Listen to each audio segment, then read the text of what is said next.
বিসমিল্লাহির রহমানির রহিম। সম্মানিত দর্শক শ্রোতা, আসসালামু আলাইকুম ওয়া রাহমাতুল্লাহি ওয়া বারাকাতুহু। মাহে রমজান উপলক্ষে কদর টিভির বিশেষ আলোচনা অনুষ্ঠান রমজানের শিক্ষা দেখার জন্য আপনাদের সাদর আমন্ত্রণ জানাচ্ছি। আজ প্রথম রমজানে আলোচনা অনুষ্ঠানে আমাদের বিজ্ঞ আলেমে দ্বীন হযরতুল আল্লামা ইমরান হোসেন মাদারী সাহেবকে আমরা আমাদের স্টুডিওতে পেয়েছি। তার সাথে আজকে রমজানের উৎপত্তি এবং ক্রমবিকাশ নিয়ে আমরা আলোচনা করব। প্রথমেই বিজ্ঞ আলোচক, আল কোরআন গবেষণা কেন্দ্রের সম্মানিত গবেষক, লেখক, বাংলাদেশের প্রখ্যাত আলেমে দ্বীন হযরতুল আল্লামা ইমরান হোসেন মাদারী সাহেবকে সুস্বাগতম জানিয়ে আজকের আলোচনা পর্ব শুরু করছি। সম্মানিত আলোচক, আজকে প্রথম রমজান মাস আত্মশুদ্ধির মাস, রমজান মাস চরিত্র সংশোধনের মাস। তো আজকে আমরা যেহেতু প্রথম রমজান, তাই আজকে যে বিষয়টি আমরা নির্বাচন করেছি সেটা হচ্ছে রোজার উৎপত্তি এবং ক্রমবিকাশ। এই বিষয় নিয়ে সবিস্তারে আলোচনা করার জন্য আপনাকে সবিনয় অনুরোধ জানাচ্ছি। ধন্যবাদ সম্মানিত সঞ্চালক প্রফেসর ডক্টর মোহাম্মদ নাসিরউদ্দিন সোহেল। বিসমিল্লাহির রহমানির রহিম। আলহামদুলিল্লাহি রাব্বিল আলামিন আল্লাযী হাদানা ইলা সিরাতিল মুস্তাকিম। আসসালাতু ওয়াসসালামু আলা সাইয়্যিদিল আমবিয়া ওয়াল মুরসালিন ওয়া আলা আলিহি ওয়া আসহাবিহি আজমাইন। আম্মা বা'দ। সমস্ত প্রশংসা মহান আল্লাহ রাব্বুল আলামিনের, যার দয়ার বদৌলতে আজকে আমরা মাহে রমজানের প্রারম্ভে রমজান সম্পর্কে কিছু আলোকপাত করার সুযোগ পেয়েছি। মহান গরিয়ান সর্বময় ক্ষমতার অধিকারী দয়াময় রাব্বুল আলামিনের কদম মোবারকে শুকরিয়াতান কালাম পড়ছি আলহামদুলিল্লাহ। আলহামদুলিল্লাহ। সর্বকালের সর্বযুগের সর্বশ্রেষ্ঠ মহামানব, যার মাধ্যমে আমরা এই রমজান পেয়েছি, যার উসিলায় এই সুন্দর শাশ্বত জীবন বিধান আমরা পেয়েছি, দোজাহানের বাদশাহ রাহমাতুল্লিল আলামিন হযরত মুহাম্মদ মুস্তাফা আহমদ মুজতবা সাল্লাল্লাহু আলাইহি সাল্লামের প্রতি দুরূদ ও সালাম নিবেদন করছি। সম্মানিত দর্শক শ্রোতা, দেশ বিদেশে যে যেখান থেকে আমাদের এই প্রোগ্রাম আজকে দেখছেন, শুনছেন, সকলের প্রতি রইল আন্তরিক প্রীতি, শুভেচ্ছা এবং মোবারকবাদ। সকলকে জানাচ্ছি সালাম, আসসালামু আলাইকুম ওয়া রাহমাতুল্লাহি ওয়া বারাকাতুহু।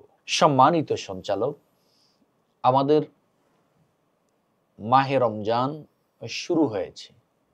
আজ পহেলা রমজান।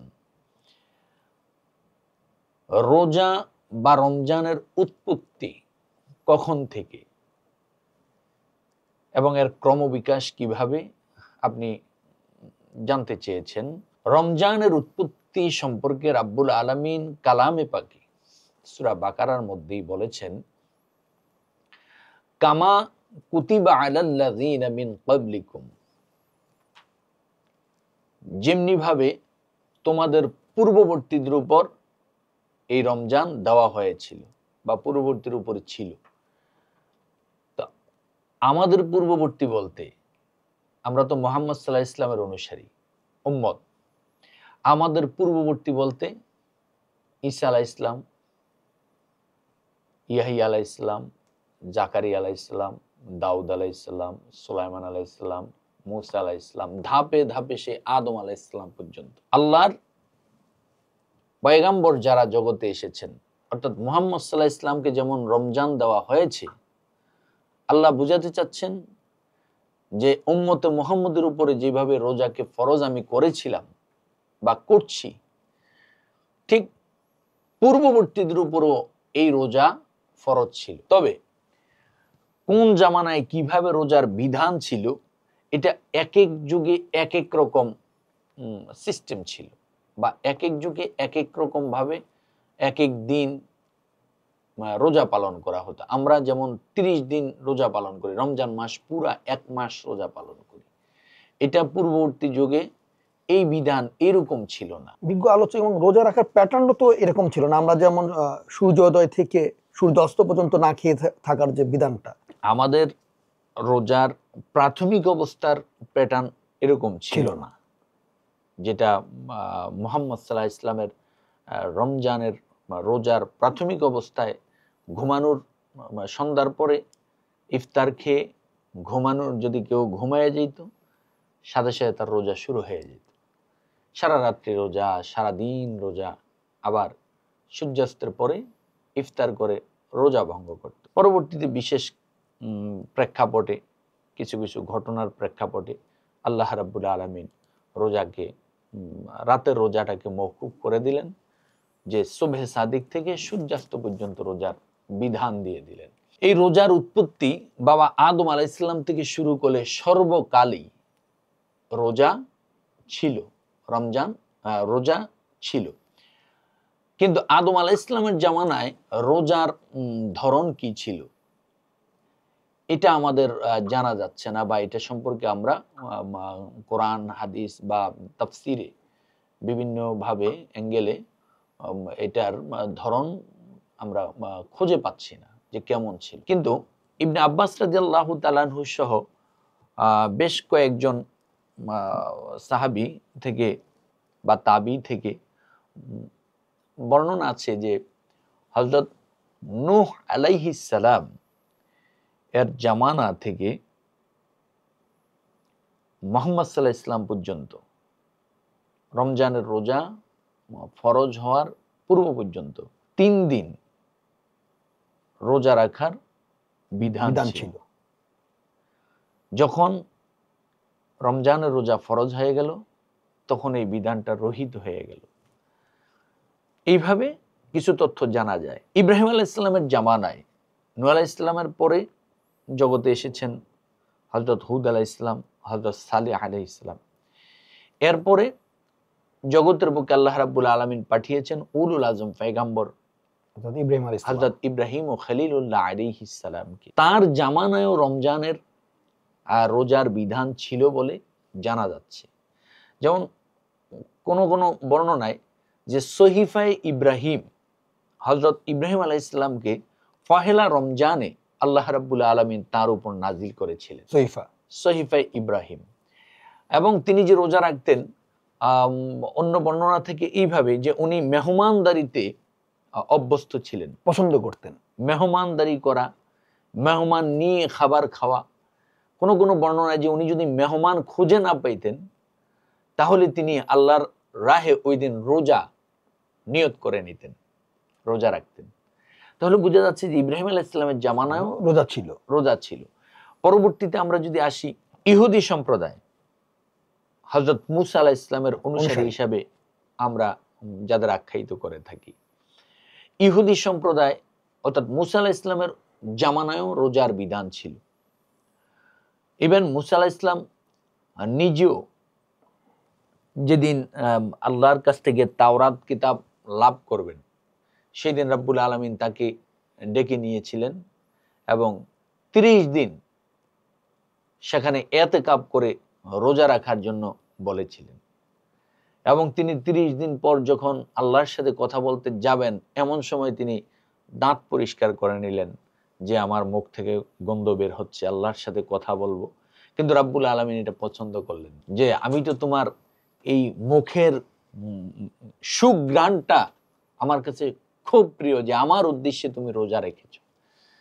তো এখন তোমার জন্য বিধান হলো আরো 10 দিন তুমি রোজা রাখে আসবে, তারপরে আমি তোমার সাথে কথোপকথন করব এবং তাওরাত দান করব। তবে সাবধান, 10 দিন পরে আর তুমি মুখ ধুয়ে আসবে না। মুখের সুঘ্রাণটাই আমার উদ্দেশ্যে যে তুমি রোজা রেখেছো, এটা মেশক আম্বরের চেয়ে আল্লাহর কাছে প্রিয় লাগে রোজাদারের মুখের গন্ধ। সুবহানাল্লাহ। 40 দিন পরে মূসা আলাইহিস সালামের সাথে আল্লাহ রাব্বুল আলামিনের কথোপকথন হয়। তাহলে মূসা আলাইহিস সালাম নিজেও রোজা রেখেছেন, মূসা আলাইহিস সালামের অনুসারী যারা তারা রোজা রেখেছেন। মুহাম্মদ সাল্লাল্লাহু আলাইহি ওয়াসাল্লাম যখন মদিনায় হিজরত করে যান তিনি দেখলেন যে ইহুদিরা রোজা রাখছেন। ইহুদিদেরকে প্রশ্ন করলো, তখন 10ই মুহররম, যে ইহুদিদেরকে প্রশ্ন করলো আজকে তোমরা কিসের রোজা রাখছো? বলে যে আজকে তো আমরা রোজা রাখছি এই 10ই মুহররম আল্লাহ আমাদের নবী মূসা আলাইহিস সালাম সেই ফেরাউনের কবল থেকে তিনি উদ্ধার হয়েছিলেন, যার কারণে আমরা শুকরিয়া রোজা রাখছি। মুহাম্মদ সাল্লাল্লাহু আলাইহি ওয়াসাল্লাম বললেন যে তোমাদের চেয়েও মুসা আলাইহিস সালাম আমার অধিকতর ঘনিষ্ঠ।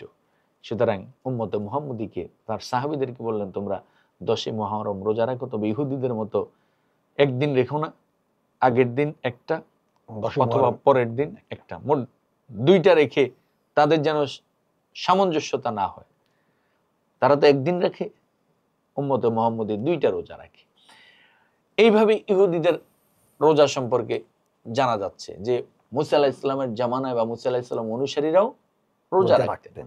দাউদ আলাইহিস সালামের রোজা, দাউদ আলাইহিস সালামের জামানায় বুখারী শরীফে যেভাবে এসেছে যে দাউদ আলাইহিস সালাম নিজে রোজা রাখতেন, তার অনুসারীরা রোজা রাখতেন। জনক সাহাবীকে আল্লাহ নবী সাল্লাল্লাহু আলাইহি ওয়াসাল্লাম বলল, তুমি কি সারাদিন রোজা রাখো, সারা রাত্র ইবাদত বন্দেগীতে কাটিয়ে দাও? এমন বলল যে জি।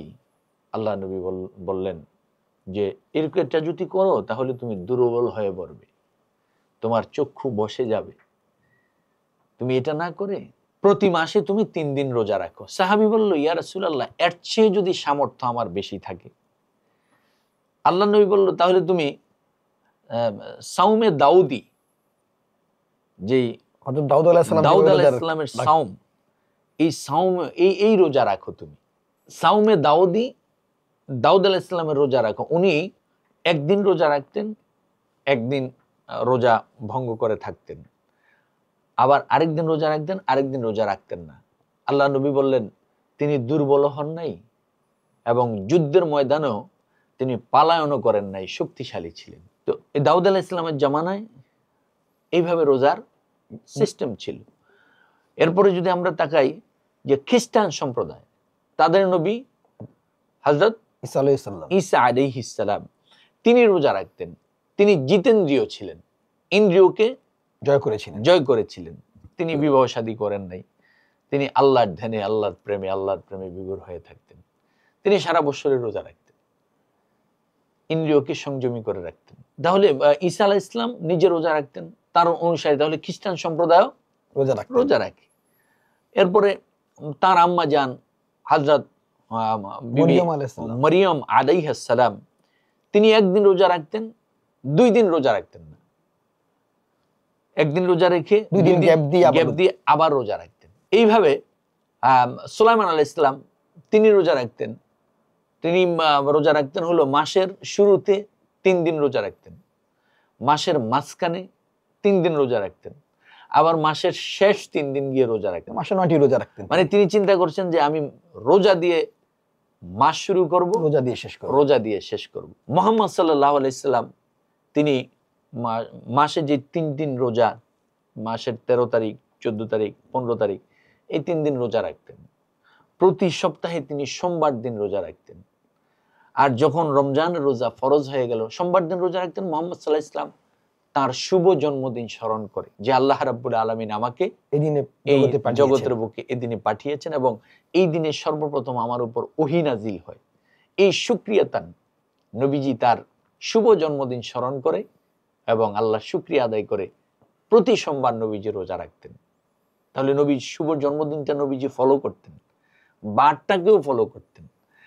আর রমজানের রোজা যখন ফরজ হয় তখন রাসূলুল্লাহ সাল্লাল্লাহু আলাইহি ওয়াসাল্লাম রমজানের রোজা রাখাও শুরু করলেন। সুতরাং আদম আলাইহিস সালাম থেকে শুরু করে মুহাম্মদ সাল্লাল্লাহু আলাইহি ওয়াসাল্লাম পর্যন্ত সর্বযুগেই, সকল আম্বিয়া কেরামের যুগেই রোজার প্রচলন ছিল।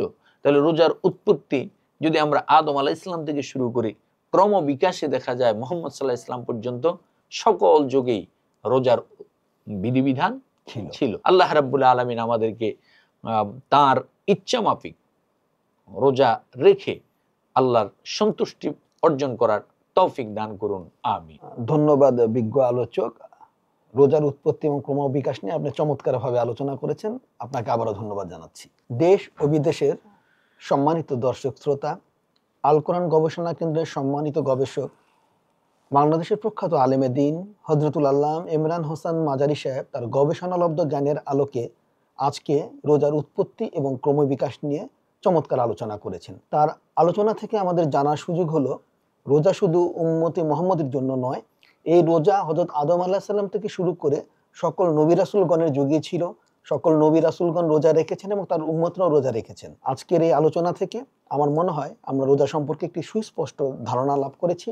আগামী পর্ব দেখার আমন্ত্রণ জানিয়ে আমি ডক্টর মোহাম্মদ নাসিরউদ্দিন সোহেল বিদায় নিচ্ছি। মহান রাব্বুল আলামিন আমাদের সকলের সহায় হন। আমিন।